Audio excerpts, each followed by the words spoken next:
Hello, TikTok friends. Let's see if I can make this one an uncharacteristically short one. So earlier today, I posted a video talking about the criticism that's going around right now about whether or not people should be taking GLP-1 medications to treat obesity when it was primarily designed, or at least initially designed, to treat type 2 diabetes. And with all of the shortages going on with the medication, whether or not people should be taking it for weight loss when it's needed by people who are type 2 diabetic. Um, I have lots of thoughts on that, as you might imagine, and created a whole video about that. So if you're interested in that debate and sort of my thoughts on that debate, check out my previous video. This video is going to be a point of personal privilege where I am going to use this platform to kind of journal about my own GLP-1 experience. So I started on Zepbound on Friday of last week. It is now Wednesday, so most of the way through my first week. For those who haven't seen my earlier videos, I was prescribed Zepbound not just because I am clinically obese, but because I have a lot of underlying obesity-related health conditions that at nearly 44 years of age are very concerning and need to be treated. First and foremost is resistant hypertension. I had a blood pressure reading before. I was prescribed the GLP-1 medication of 180 over 110. That's like gonna have a stroke territory. So I have two different doctors, my primary care physician and my nephrologist, my kidney and hypertension doctor, both of which separately told me, look into GLP-1s. People have had a lot of positive effects with resistant hypertension from taking these.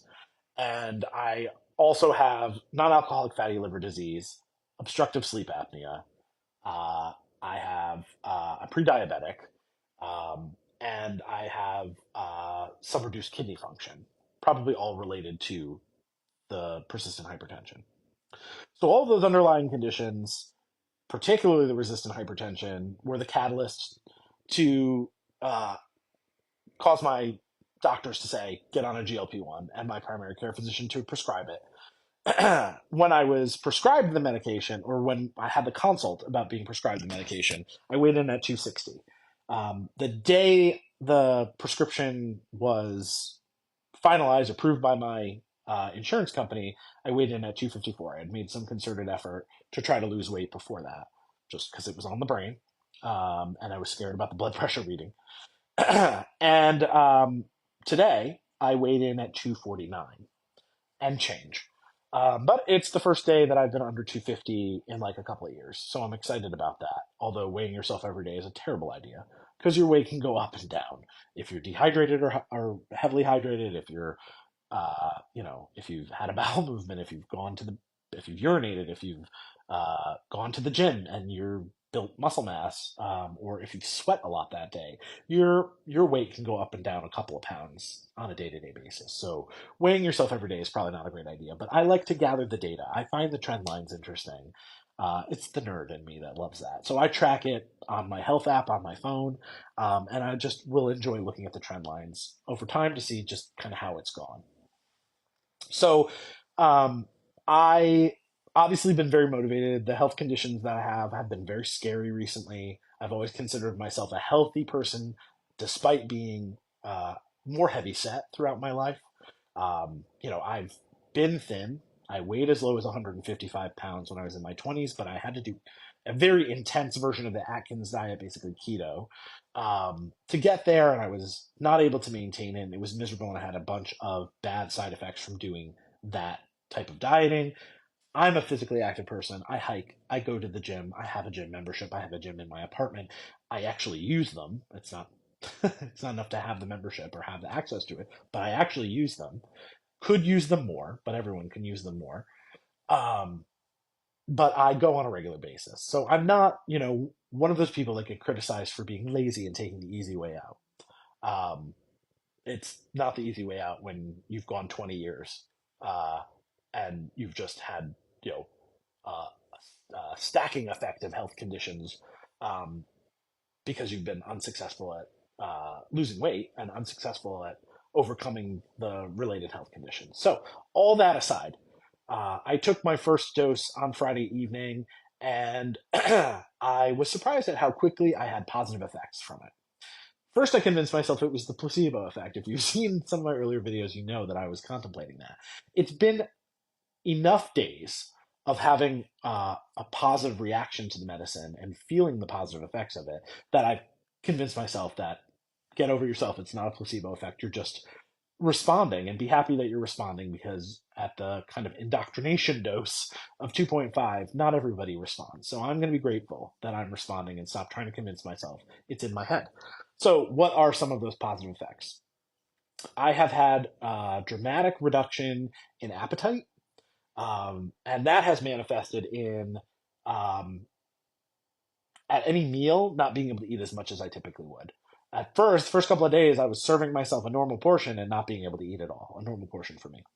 Now I've learned that I need to serve myself smaller portions or I'm wasting food. So I've gotten better at that. Lack of interest in snacking. I really haven't been snacking.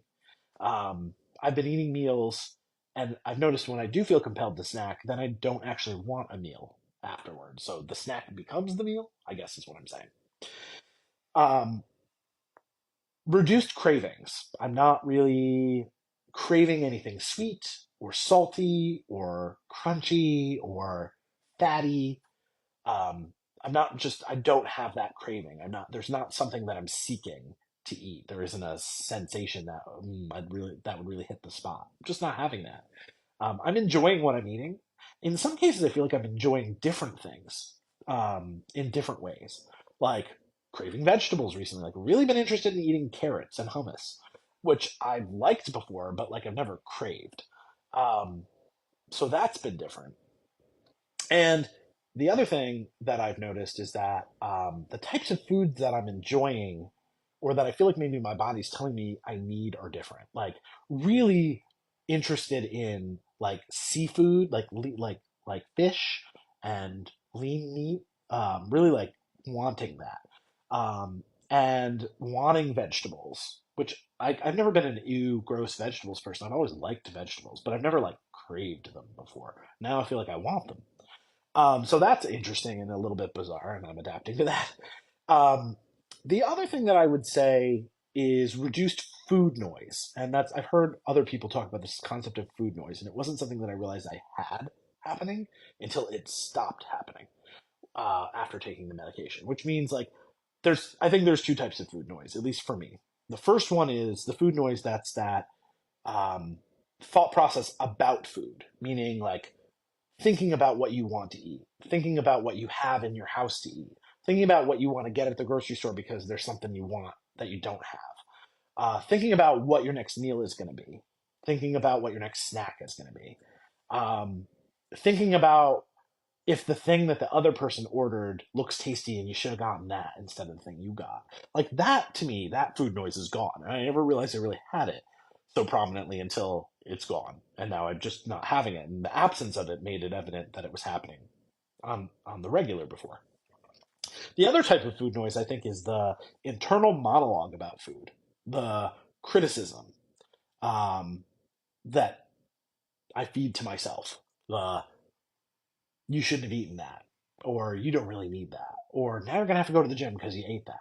That's kind of gone away too. There's no negative self-talk that's related to food happening like there was before. I'm just kind of surviving on food, but not obsessing or thinking about it that much. So that's been really great. So that's been my experience so far. I am going to take my next shot on Friday evening, so 2 days from now, and we'll see. Maybe my experience with the second dose will be totally different. But I will post about it here and keep everybody posted. So I've gone recently from a high weight of 260 to a weight of 249 and change. And I'm going to keep tracking it and see. I don't have a goal in mind yet. I would like to see my health conditions get better. I'd like to see my blood pressure come down without needing 3 medications like I currently do. I'd like to see the fatty liver disease mostly resolve. I'd like to see the blood work look normal. And I'd like to see the weight come down. What the goal weight is, uh, I will think about and maybe come up with. But right now, I'm just kind of feeling the process out. Thanks for tuning in.